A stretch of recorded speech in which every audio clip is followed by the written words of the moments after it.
Hello, welcome to ഡിഷൈൻ. ഞാനൊരു ക്രോഷറ്ററാണ്. നിങ്ങൾക്കും crochet പഠിക്കാൻ ഇഷ്ടമാണോ? പക്ഷേ ഒരു ഡൗട്ട് ഉണ്ടാവും, എന്ത് മെറ്റീരിയൽ കൊണ്ട് ക്രോഷറ്റ് സ്റ്റാർട്ട് ചെയ്യണം, അതുപോലെ തന്നെ എങ്ങനെയാണ് തുടങ്ങേണ്ടത്, അങ്ങനെയൊക്കെ.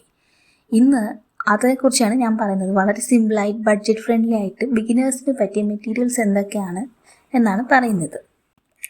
ക്രോഷറ്റ് ആരംഭിക്കാനായിട്ട് വലിയ വലിയ ഐറ്റംസ് ഒന്നും വേണ്ട, കുറച്ച് ബേസിക് ടൂൾസ് മാത്രം മതി. അതെന്തൊക്കെയാണെന്ന് ഞാനിപ്പോൾ പറയാൻ പോവുകയാണ്. യാൺ, ഇതാണ് മെയിൻ ഐറ്റം.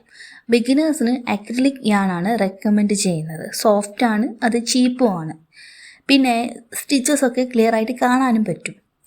കളേഴ്സ് സെലക്ട് ചെയ്യുമ്പോൾ ലൈറ്റ് കളേഴ്സ് സെലക്ട് ചെയ്യുന്നതായിരിക്കും ഏറ്റവും ബെസ്റ്റ് ആയിട്ടുള്ള ഒരു ഐഡിയ.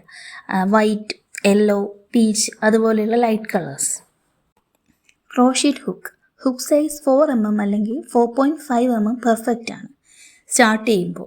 ബ്രാൻഡ് ഏതാണെങ്കിലും കുഴപ്പമില്ല. പിന്നെ നമുക്ക് ആവശ്യമായിട്ടുള്ള സിസേഴ്സാണ്. സിമ്പിൾ ഒരു സ്മോൾ സിസേഴ്സ് മതി, യാൺ കട്ട് ചെയ്യുന്നതിന് വേണ്ടിയിട്ടാണ്. പിന്നെ നമുക്ക് ആവശ്യമായിട്ടുള്ളത് ടെപ്പിസ്ട്രി നീഡിൽ അല്ലെങ്കിൽ ഡാർണിങ് നീഡിൽ. ഫൈനൽ സ്റ്റിച്ചിങ് അല്ലെങ്കിൽ ജോയിനിങ് ഒക്കെ വരുമ്പോൾ യൂസ് ചെയ്യുന്നതിന് വേണ്ടിയിട്ടുള്ള ഒരു ബിഗ് നീഡിലാണ്. ഇത് പ്ലാസ്റ്റിക്കിലും മെറ്റലിലും അവൈലബിൾ ആണ്.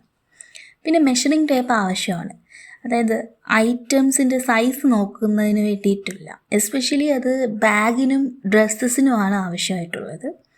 പിന്നെ സ്റ്റിച്ച് മാർക്കേഴ്സ്, അത് ഓപ്ഷണലാണ്. അത് റൗണ്ട് ഷേപ്പിലും അല്ലെങ്കിൽ കോംപ്ലിക്കേറ്റഡ് ആയിട്ടുള്ള പാറ്റേൺസ് ഒക്കെ വരുമ്പോൾ ഈ സ്റ്റിച്ച് മാർക്കേഴ്സ് ഉണ്ടെങ്കിൽ ഹെൽപ്ഫുൾ ആയിരിക്കും. ഈ പിന്ന് പോലെ ആയിരിക്കും കാണാനുള്ളത്. അതിപ്പം നമുക്ക് വേണമെങ്കിൽ നോർമൽ സേഫ്റ്റി പിന്ന് വേണമെങ്കിലും യൂസ് ചെയ്യാം. ഈ വീഡിയോ ഇഷ്ടപ്പെട്ടിട്ടുണ്ടെങ്കിൽ ലൈക്ക് ചെയ്യണേ.